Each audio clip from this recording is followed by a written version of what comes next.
Hello बच्चों, कैसे हैं आप। देखिए, आज का लेक्चर जो मैं पढ़ाऊँगा वो थोड़ा सा डिफ़िकल्ट है। आप ध्यान दीजिए, अच्छे तरह से लेक्चर को देखिए तो आपको पूरा लेक्चर समझ में आएगा। थोड़ा पेशेंस रखिए। को बहुत बच्चे क्या रहते हैं, अरे नहीं समझ में आ रहा है। बहुत सारे एग्जाम्पल्स मैंने लिए हुए हैं, तो सब एग्जाम्पल्स आप देखेंगे तो 101% आपको सब कुछ अच्छी तरह से समझ में आएगा। आप थोड़ा सा लेक्चर जो पॉइंट नहीं समझ में आए थोड़ा रिवर्स करके आगे बढ़िए, क्योंकि पहली बार में हमको भी पता है नहीं समझता है। तो आप ध्यान से पढ़ेंगे तो 101% आपको समझेगा। तो आइए शुरू करते हैं। हेलो बच्चों, कैसे हैं आप, कैसे चल रही है आपकी पढ़ाई। आपका फर्स्ट लेक्चर मैंने कार्बन एंड इट्स कंपाउंड्स का इंट्रोडक्शन लेक्चर लिया हुआ था। आज हम लोग डिस्कस करेंगे reason why carbon forms covalent bond only. वो कोवैलेंट बॉन्ड ही क्यों बनाता है, वो इलेक्ट्रॉन शेयर क्यों करता है, देता या लेता क्यों नहीं है। देखिए, जैसे मान लो कार्बन है, कार्बन का इलेक्ट्रॉनिक कॉन्फ़िगरेशन कितना है, 6। अगर इलेक्ट्रॉनिक कॉन्फ़िगरेशन एटॉमिक नंबर है 6, तो इलेक्ट्रॉनिक कॉन्फ़िगरेशन कितना होगा मेरे दोस्तों, 2 और 4। तो लास्ट में उसको 8 इलेक्ट्रॉन्स चाहिए। तो या तो क्या करेगा, ये 4 इलेक्ट्रॉन्स ले सकता है, लेने की जरूरत है, या 4 इलेक्ट्रॉन्स देने की जरूरत है। पर ये दोनों पाथ ये फॉलो नहीं करता। ये तो 4 इलेक्ट्रॉन्स शेयर करता है। सर ये 4 इलेक्ट्रॉन शेयर ही क्यों करता है, लेता या देता क्यों नहीं है बाकी एलिमेंट्स की तरह। उसका कुछ रीजन बताइए। ये कोवैलेंट बॉन्ड ही क्यों बनाता है। मैंने बोला बताता हूं। देखिए, सबसे पहले इसका स्ट्रक्चर समझिए कार्बन का। कार्बन में बीच में न्यूक्लियस होता है, न्यूक्लियस होता है, उसके बाद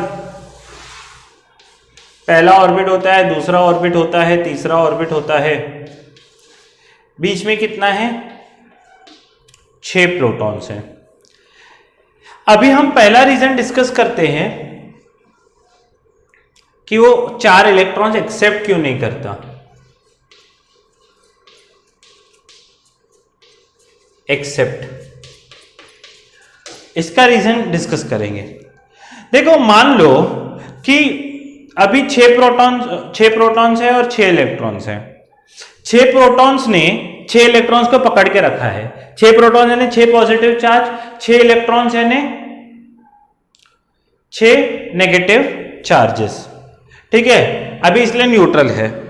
मान लो कि कुछ भी करके कार्बन ने 1 इलेक्ट्रॉन एक्सेप्ट कर लिया। ऐसा नहीं होता है कि एक्सेप्ट कौन करेगा, एक्सेप्ट ये न्यूक्लियर करता है दोस्तों, ये न्यूक्लियस करता है। अभी ये जो न्यूक्लियस है इसमें प्रोटॉन्स है, प्रोटॉन्स बाहर वाले इलेक्ट्रॉन को खींचते हैं, पर उसको अंदर कौन नहीं आने देता, ये इलेक्ट्रॉन्स। देखो, ये इलेक्ट्रॉन्स बाहर वाले इलेक्ट्रॉन को रिपेल करेंगे। सेम चार्जेस रिपेल ना, तो होगा क्या, न्यूक्लियस उसको खींच रहा है अंदर, पर इलेक्ट्रॉन्स उसको अंदर आने नहीं दे रहे हैं। किसी भी तरह से न्यूक्लियस 6 प्रोटॉन ने किसी भी तरह से उसको खींच लिया 1 इलेक्ट्रॉन को। तो 1 इलेक्ट्रॉन, अभी प्रोटॉन कितने, 6, इलेक्ट्रॉन्स कितने हो गए, 7। यानी ऑलरेडी एक कार्बन पे नेगेटिव चार्ज चढ़ चुका है। ठीक है, मान लो अभी 7 इलेक्ट्रॉन्स है। अभी क्या कर रहे हैं, इलेक्ट्रॉन्स एक जगह पे नहीं रहते, कंटिन्यूसली रोटेट होते रहते हैं ऑर्बिट में। अभी मान लो नेक्स्ट इलेक्ट्रॉन खींचना है, तो पहले कितने इलेक्ट्रॉन्स थे, 6। न्यूक्लियस खींच रहा था, पर ये 6 के 6 इलेक्ट्रॉन्स उसको अंदर आने नहीं दे रहे थे। अभी तो वो जो रिपल्शन है वो बढ़ चुका है, क्योंकि 7 इलेक्ट्रॉन्स आ चुके हैं। यानी अभी इलेक्ट्रॉन, जो नया इलेक्ट्रॉन आएगा उसको कितने इलेक्ट्रॉन्स रिपेल करेंगे। पहले तो सिर्फ 4 कर रहे थे आउटर मोस्ट ऑर्बिट वाले, भाई तू मत आ, पर किसी भी तरह से न्यूक्लियस ने उसको खींच लिया। पर अभी आउटर मोस्ट ऑर्बिट में कितने, 1 2 3 4 5। अभी जब नेक्स्ट इलेक्ट्रॉन आएगा तो न्यूक्लियस तो उसको खींच रहा है, पर 5 इलेक्ट्रॉन्स उसको अंदर आने नहीं देंगे, उसको अंदर आने से रोकते हैं कि तू अंदर मत आ, तू अंदर मत आ। तो पहले रिपल्शन 4 इलेक्ट्रॉन्स का था आउटर मोस्ट ऑर्बिट वाले, अभी जब एक खींच लिया इस सिचुएशन में 5 इलेक्ट्रॉन्स रिपेल कर रहे हैं, यानी न्यूक्लियस को और ज्यादा ताकत लगानी पड़ेगी।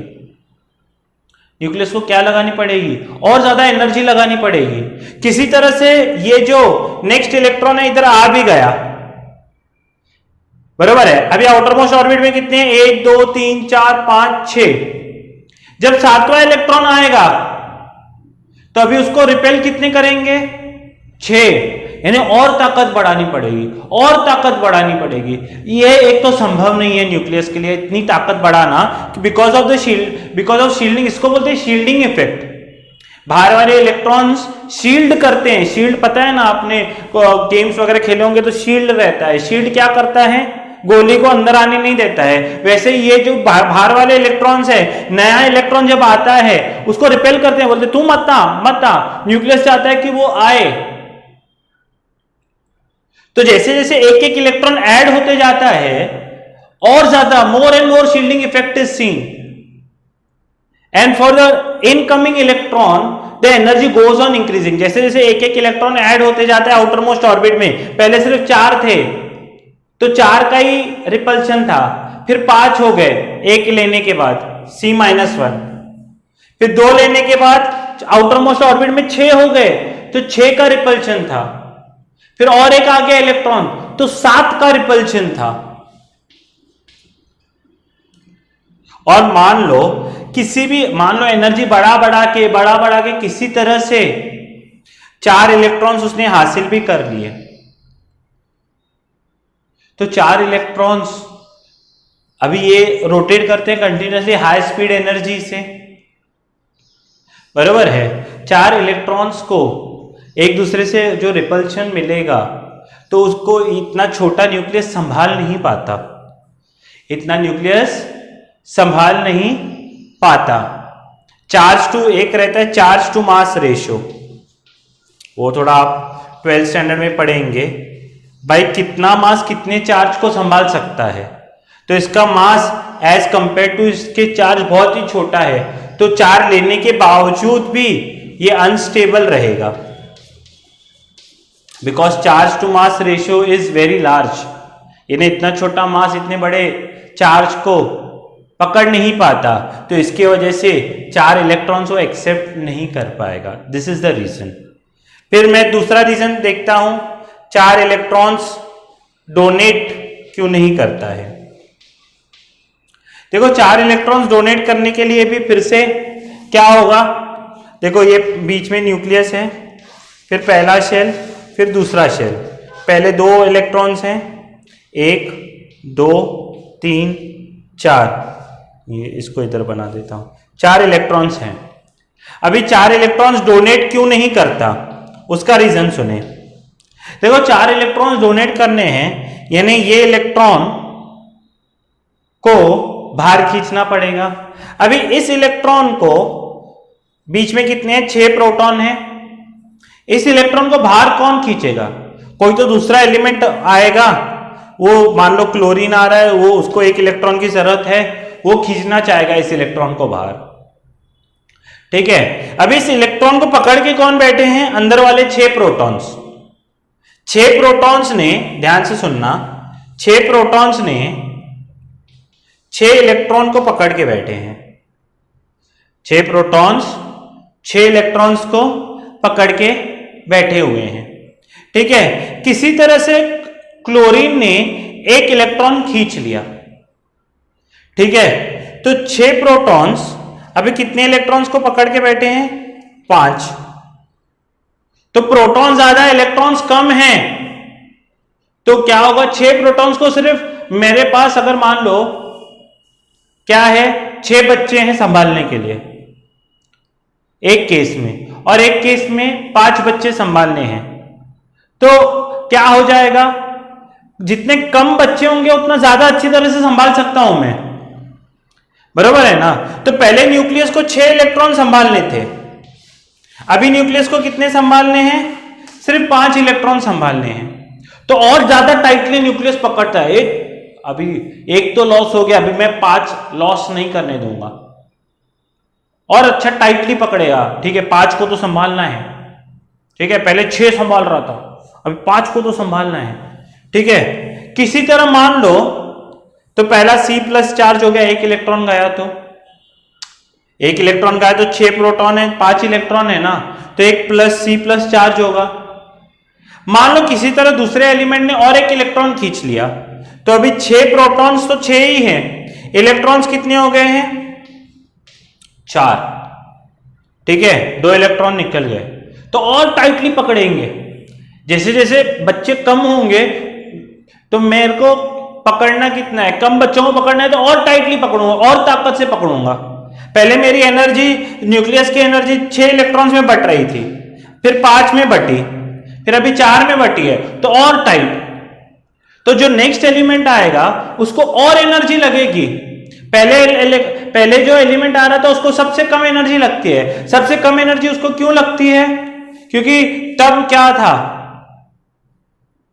6 प्रोटॉन्स को 6 इलेक्ट्रॉन्स को ही, न्यूक्लियस को 6 इलेक्ट्रॉन्स को संभालना था। मेरे हाथ में 6 डोरियां थी, किसी तरह एक ने एक डोरी खींच ली, तो जो बाकी 2 डोरियां बचेंगी, 5 डोरियां बची हैं, उसको और टाइटली पकड़ूंगा मैं। पहले मेरी ताकत 6 डोरियों में डिस्ट्रीब्यूट हो रही थी, अभी सिर्फ 5 में डिस्ट्रीब्यूट हो रही है, तो मैं और ज्यादा टाइटली पकड़ूंगा।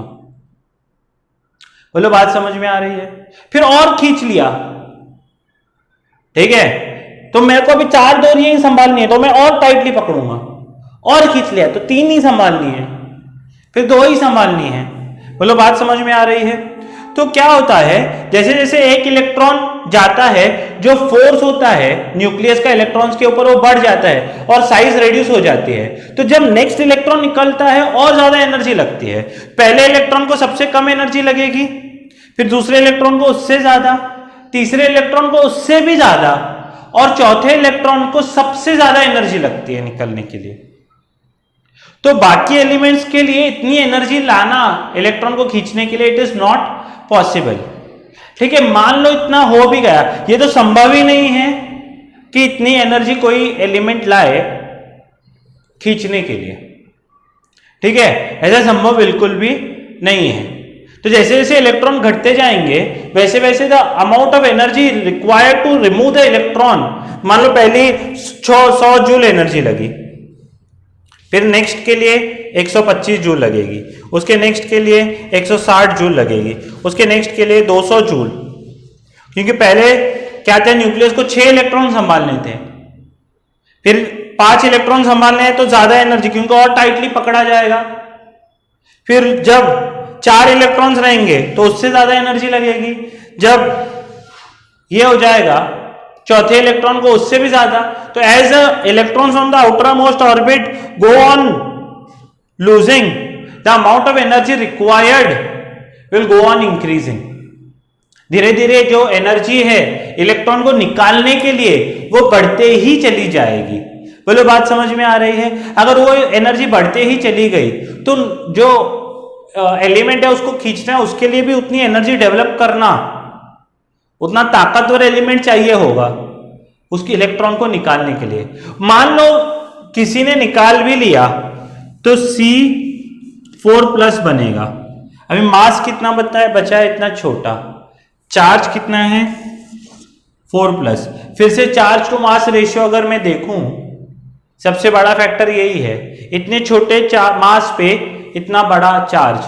यानी मान लो कोई कूली 4 फीट का है तो उसके ऊपर इतनी बड़ी बैग रखूं मैं, तो वो संभाल पाएगा क्या? अगर कूली ज्यादा हैवी बैग लेते हो या आप भी सिर पे ज्यादा हैवी बैग लेते हो तो कैसा होता है, पैर डगमगाते हैं। तो ये इतने छोटे मास पे इतना बड़ा चार्ज हम रखेंगे तो क्या हो जाएगा, न्यूक्लियस डगमगाएगा, इट विल बी अनस्टेबल, ठीक है, वो नाचने लगेगा। तो दैट इज द केस कि ये चारों डोनेट भी नहीं करता है, ये चारों एक्सेप्ट भी नहीं करता है। ये चार्ज टू मास रेशियो का समझा ना, अगर बहुत छोटे मान लो 5वीं के बच्चे को अगर 10वीं के बैग सिर पे रखें तो वो क्या होगा, नाचते नाचते घूमेगा। तो यहाँ पर भी सेम चीज होती है। तो आपको अगर बात समझ में आई है तो वेरी गुड। इसलिए वो 4 इलेक्ट्रॉन्स डोनेट भी नहीं करता है और ना ही 4 इलेक्ट्रॉन्स एक्सेप्ट करता है। बोलो बात समझ में आई है? इतना लिख लो तो फिर मैं आगे बताता हूँ। देखो उसके बाद अभी बचा है कार्बन। बेचारे के पास एक ही रूल, ना वो दे सकता है ना ले सकता है। ना उधार देगा ना उधार लेगा। अभी उसके पास एक ही रास्ता बचा है शेयर करने का। शेयरिंग में क्या होता है, दोनों जो ऑर्बिट्स हैं, आउटर मोस्ट ऑर्बिट ओवरलैप होते हैं। जैसे मान लो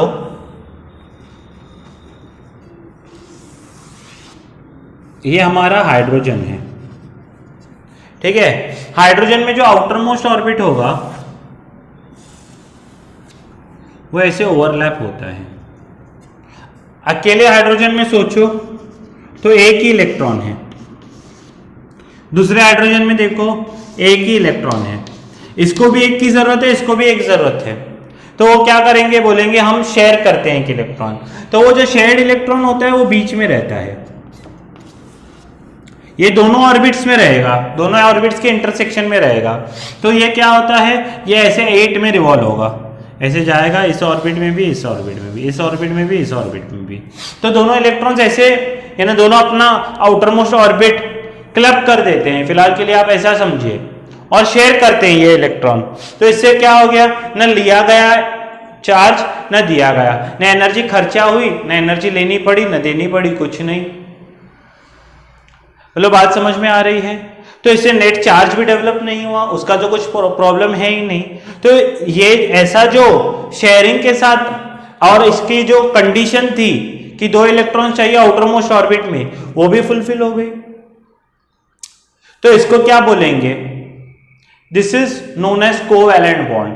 the bond formed by sharing of electrons is known as covalent bond, जिसके बारे में हमने लास्ट लेक्चर में चर्चा की थी। उसको शेयरिंग ऑफ इलेक्ट्रॉन से ऐसे उसको बोलेंगे, और इस तरह से हम लोग उसको डिफाइन करते हैं। The bond formed by sharing of electron is known as covalent bond. और उसमें क्या होता है, आउटर मोस्ट ऑर्बिट इस तरह से ओवरलैप करते हैं। देखिए बार बार ऐसा तो डायग्राम नहीं ड्रॉ करेंगे, तो कैसे ड्रॉ करते हैं, इसको बोलते हैं ल्यूइस स्ट्रक्चर। तो मैं हाइड्रोजन के आउटर मोस्ट ऑर्बिट में कितना इलेक्ट्रॉन है, एक ही है। तो एक इसका शेयरिंग में जो इलेक्ट्रॉन्स रहते हैं उसको ऐसे ड्रॉ करते हैं, ठीक है। और मान लो अगर एक इलेक्ट्रॉन शेयर हुआ, एक ही पेयर शेयर हुआ, तो ऐसा बनाते हैं डायग्राम, सिंगल बॉन्ड हाइड्रोजन का ऐसा बनेगा। बोलो बात समझ में आ रही है। और एक बात बताता हूं, देखो ऑक्सीजन, ऑक्सीजन का इलेक्ट्रॉनिक कॉन्फ़िगरेशन कितना है, ऑक्सीजन का एटॉमिक नंबर 8 है, तो 2 और 6, तो क्या हो जाएगा, ये न्यूक्लियस है, पहले ऑर्बिट में 2 इलेक्ट्रॉन्स, फिर 1 2 3 4 5 6 होंगे, तो और 2 की जरूरत है। यहां पर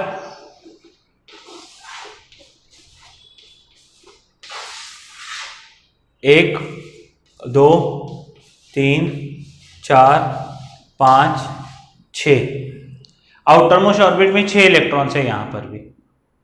तो ये 2 आउटर मोस्ट ऑर्बिट ओवरलैप करेंगे, तो कैसे बनेगा स्ट्रक्चर, देखो ये क्या करेगा, बोलेगा अच्छा 2 की जरूरत है, तो ये भी 2 दे रहा है, ये भी 2 देगा, तो सोचो कैसा होगा। पहले ऑर्बिट में तो यही होगा,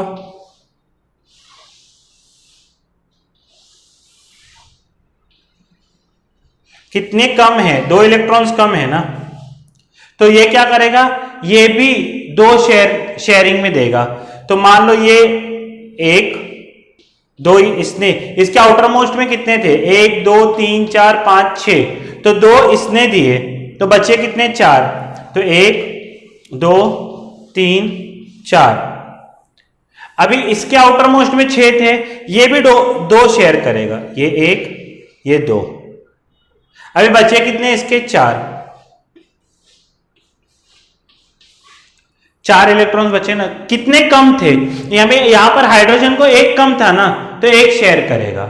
यहां ऑक्सीजन को कितने कम है, 2, तो 2 शेयर करेंगे। तो शेयर ये 2 इसके हैं, ये 2 इसके हैं।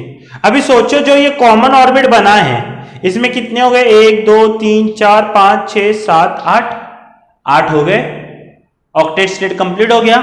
यहां पर 1 2 3 4 5 6 7 8 आउटर मोस्ट ऑर्बिट में 8 ही तो चाहिए होते, ऑक्टेट स्टेट कंप्लीट हो गया। तो ऑक्सीजन में अगर 2 इलेक्ट्रॉन्स की नीड है तो 2 ये देगा 2 वो देगा, और दोनों क्या करते हैं, 2-2 शेयर करते हैं। अगर इसका लुईस स्ट्रक्चर बनाऊं तो देखो ऑक्सीजन, मैं दोनों ओ लिखूंगा।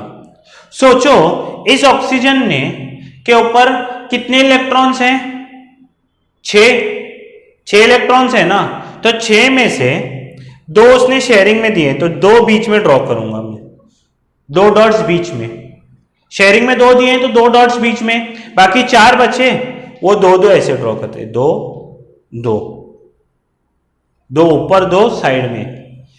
इसने भी शेयरिंग में कितने दिए थे, 2, तो ये 2 ऊपर 2 साइड में, ये बनेगा ऐसा Lewis structure. Electron dot structure भी बोलते हैं इसको। बार बार तो ऐसे ड्रॉ नहीं करूंगा। अच्छा, इन्होंने कितने पैर हुए हैं, इसका एक और इसका एक बनाकर एक बॉन्ड बनाता है, इसका एक और इसका एक, तो इन्होंने 2 बॉन्ड्स बनाए हैं, तो ये डबल बॉन्ड हो जाएगा। इसको बोलते हैं डबल कोवैलेंट बॉन्ड, इसको बोलेंगे सिंगल कोवैलेंट बॉन्ड। बोलो बात समझ में आ रही है। उसके बाद मान लो कि मैं एक स्क्रीन पॉज करके लिख लो, ये डायग्राम्स आते हैं एग्जाम में, electron dot structure of oxygen, electron dash यानी बॉन्ड स्ट्रक्चर ऑफ हाइड्रोजन, तो हाइड्रोजन को एक एक चाहिए था। नेक्स्ट देखो नाइट्रोजन, नाइट्रोजन का एटॉमिक नंबर कितना है, 7, ठीक है। तो इलेक्ट्रॉनिक कॉन्फ़िगरेशन कितनी होगी, 2 5, इलेक्ट्रॉनिक कॉन्फ़िगरेशन कितनी होगी, 2 5। तो सोचो नाइट्रोजन में पहले न्यूक्लियस होगा, फिर पहला शेल, फिर दूसरा शेल, यहां पर एक शेल तो कॉमन आएगा ना, तो नाइट्रोजन मिला रहे हैं तो। अच्छा सोचो आउटर मोस्ट शेल में इसमें कितने, 5, और कितने की जरूरत है, 3, तो क्या हो जाएगा, ये 3 जितने की जरूरत होती है उतने उतने शेयर करते हैं, तो ये 3 शेयर करेगा, 1 2 3, तो 5 में से ये तो 2 ये हो गए, इन 5 में से जो आउटर मोस्ट शेल में है 3 तो बीच में आ गए, बाकी बचे कितने, 1 और 2। यहां पर भी देखो ये भी 2 5 ही होगा, 2 नाइट्रोजन सामने आए हैं आमने सामने, तो इसके 5 मैं इधर 3 बना रहा हूं, 1 2 3, तो 5 में से 3 इधर है, 1 2, मतलब बात समझ में आ रही है। तो आउटर मोस्ट ऑर्बिट में देखो 1 2 3 4 5 6 7 8, 1 2 3 4 5 6 7 8, क्या 8 इलेक्ट्रॉन्स हो गए आउटर मोस्ट ऑर्बिट में, बराबर है। तो इस तरह से डायग्राम आएगा। अगर डॉट स्ट्रक्चर बनाऊंगा तो मैं n लिखूंगा नाइट्रोजन, इसका भी n लिखूंगा नाइट्रोजन। इसने कितने शेयर किए, 3, तो ये 1 2 3। हम आउटर मोस्ट ऑर्बिट के इलेक्ट्रॉन्स बनाते हैं, इनर के कुछ नहीं, तो इसके भी 1 2 3, ठीक है। अभी क्या हुआ है, इसके 3 इधर आ गए, इसके 3 इधर, बचे कितने, 2 जो अनशेयर्ड है, तो अनशेयर्ड है वो ऐसे इसके ऊपर दे दो, या कोई साइड में भी दे देता है। अगर डैश स्ट्रक्चर बनाऊंगा तो कितने बॉन्ड बने, 1 2 3 इलेक्ट्रॉन शेयर किए ना, तो 3 बॉन्ड्स बनते हैं। थोड़ा थोड़ा करके समझ में आएगा, 2-3 आप ड्रॉ करोगे तो आपको समझ में आने लगेगा कि मैं क्या बोल रहा हूं। ऑक्सीजन का हो गया, ये सब ड्रॉ करने हैं फेयरबुक में, हाइड्रोजन से लेकर ये सब कुछ। उसके बाद मान लो कि मैं आपको बोलता हूं क्लोरीन के लिए ड्रॉ करो, क्लोरीन, वाटर, कार्बन डाइऑक्साइड, बहुत सारे ड्रॉ कर सकते हैं हम लोग। देखो नेक्स्ट मैं ड्रॉ करता हूं क्लोरीन का। देखो क्लोरीन इलेक्ट्रॉनिक कॉन्फ़िगरेशन क्या होता है, 2 8 7 होता है क्लोरीन का, ठीक है। तो मैं क्या करता हूं, बीच में न्यूक्लियस ड्रॉ करता हूं, पहले 2 इलेक्ट्रॉन, फिर 1 2 3 4 5 6 7 8, फिर ये आउटर मोस्ट ऑर्बिट, ये आउटर मोस्ट ऑर्बिट, इसका भी आउटर मोस्ट ऑर्बिट बनाता हूं मैं।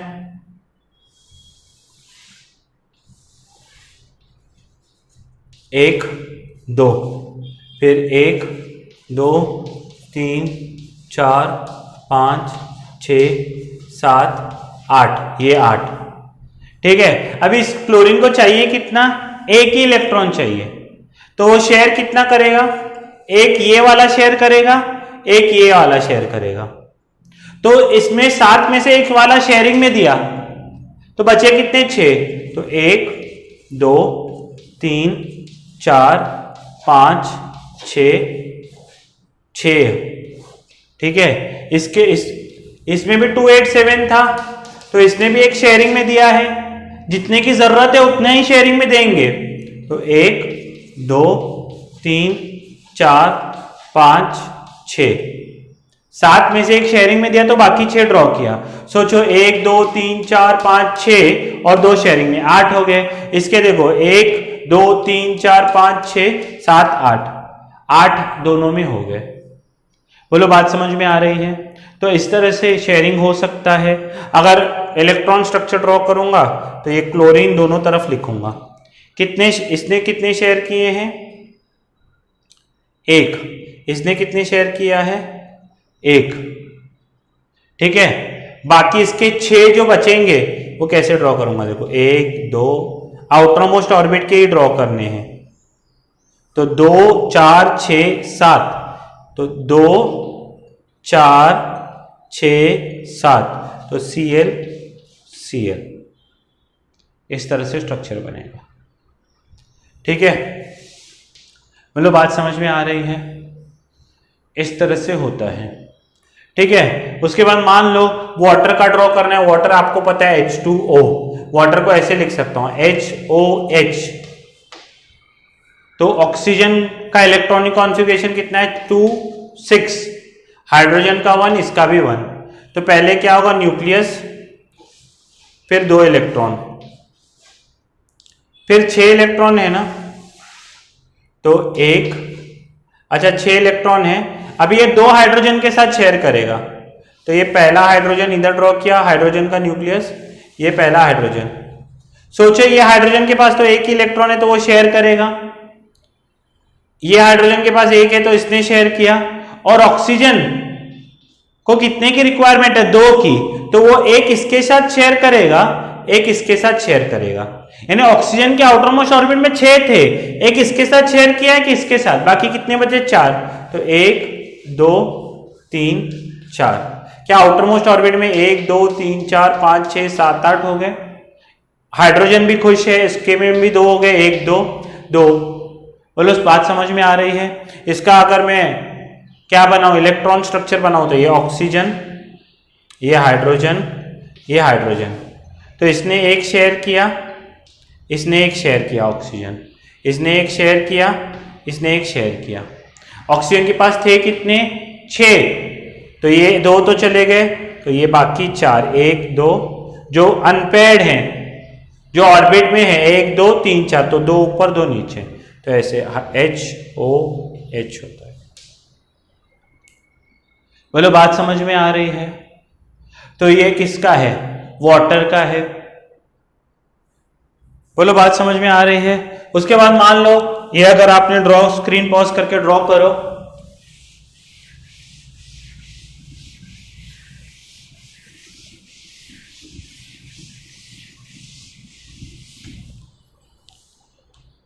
अभी नेक्स्ट जो है वो हम लोग ड्रॉ कर सकते हैं कार्बन डाइऑक्साइड का और मीथेन का। देखो कार्बन डाइऑक्साइड का क्या होगा, कार्बन डाइऑक्साइड आपको पता है CO2। देखो कार्बन क्या है, 2,4। कार्बन को कितने इलेक्ट्रॉन्स की रिक्वायरमेंट है, 4। तो पहले न्यूक्लियस होगा, फिर पहला शेल, फिर दूसरा शेल। ठीक है, यहां पर ऑक्सीजन, ये पहला शेल, ये दूसरा शेल। ठीक है, अभी देखो ध्यान से सुनना, ठीक है। यहां पर एक एक पेयर ही शेयर किया था, तो यहां पर सिंगल बॉन्ड आया, यहां पर सिंगल बॉन्ड। अभी ऑक्सीजन कितना है 2,6, ये वाला ऑक्सीजन है 2,6, ये कार्बन है 2,4, ये ऑक्सीजन है 2,6। अभी ऑक्सीजन को कितने की रिक्वायरमेंट है? 2 की, तो वो शेयर भी कितने करेगा, दाव पे भी कितने लगाए, दो ही इलेक्ट्रॉन लगाएगा। अभी इस ऑक्सीजन में, ये थोड़ा सेंटर पे है वो समझो, ये ऑक्सीजन क्या करेगा, 2 इलेक्ट्रॉन्स उसने इधर लाया। अगर शेयरिंग चल रहा है तो हाइड्रोजन को भी 2 इलेक्ट्रॉन्स लाने पड़ेंगे, तो हाइड्रोजन ने भी अपने 2 इलेक्ट्रॉन लाए, ठीक है। अभी इसके 6 में से 2 तो मैंने रिक्वायरमेंट कितनी थी ऑक्सीजन की, 2, तो वो उसने 2 शेयर किए, तो हाइड्रोजन ने भी 2 दिए, ठीक है। तो इस 6 में से 2 मैंने इधर ड्रॉ किए हैं, बाकी 4 1 2 3 4, ठीक है। अच्छा, अभी कार्बन के पास कितने थे आउटर मोस्ट में, 4 इलेक्ट्रॉन थे, 2 तो इधर चले गए, बाकी 2 उसने इधर शेयर किए। अच्छा, ये ऑक्सीजन में भी आउटर मोस्ट 6 थे, तो 2 ये इधर शेयर कर रहा है,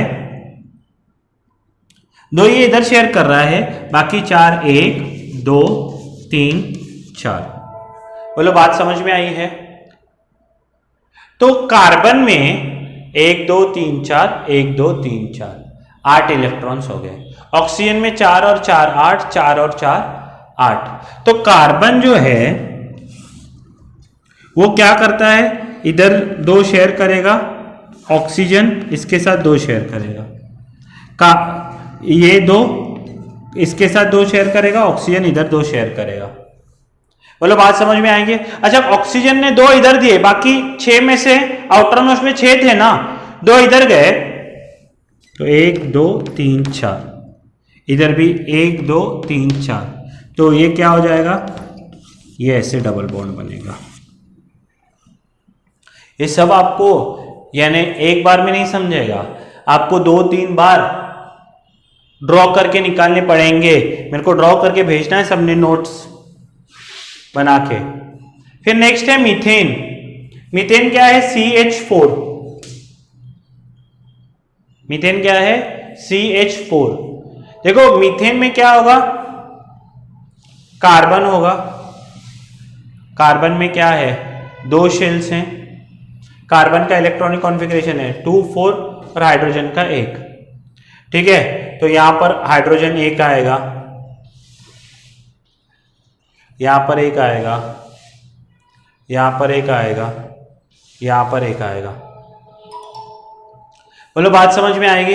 कार्बन में कितने थे, 4 इलेक्ट्रॉन्स हैं, वो इसके साथ 1 शेयर कर रहा है, उतना ही हाइड्रोजन 1 दे रहा है। हाइड्रोजन में तो 1 ही है ना, ये इसके साथ 1 शेयर कर रहा है, इधर 1 है, ये इधर 1 आएगा, ये इसका, हाइड्रोजन का 1 कार्बन का 1, हाइड्रोजन का 1 कार्बन का 1, तो हर साइड से हाइड्रोजन अटैक करेगा, 1-1 इलेक्ट्रॉन देगा, और ऑक्सीजन भी कार्बन भी 1-1 देता है। ये सब हाइड्रोजन है, हाइड्रोजन हाइड्रोजन हाइड्रोजन हाइड्रोजन।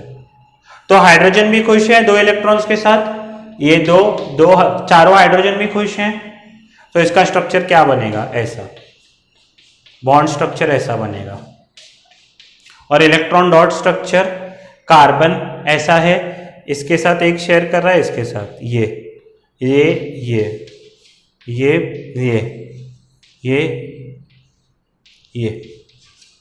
मतलब बात समझ में आई है? तो इस तरह से हमने स्ट्रक्चर्स, लेविस डॉट स्ट्रक्चर भी पढ़ा है और इलेक्ट्रॉन डॉट स्ट्रक्चर भी पढ़ा है, और ऐसे बॉन्ड स्ट्रक्चर्स के बारे में भी पढ़ा है। काफ़ी सारे स्ट्रक्चर्स मैंने ड्रॉ किए हैं। आपको एक बारे में समझ में नहीं आए तो 2-3 बार आप लेक्चर देख के ये पर आज के आज दिमाग में बिल्कुल ही फिट कर लें। बहुत ही इंपॉर्टेंट है, एग्जाम में एक न एक इस पे पॉइंट आता ही है। बोलो बात समझ में आ रही है?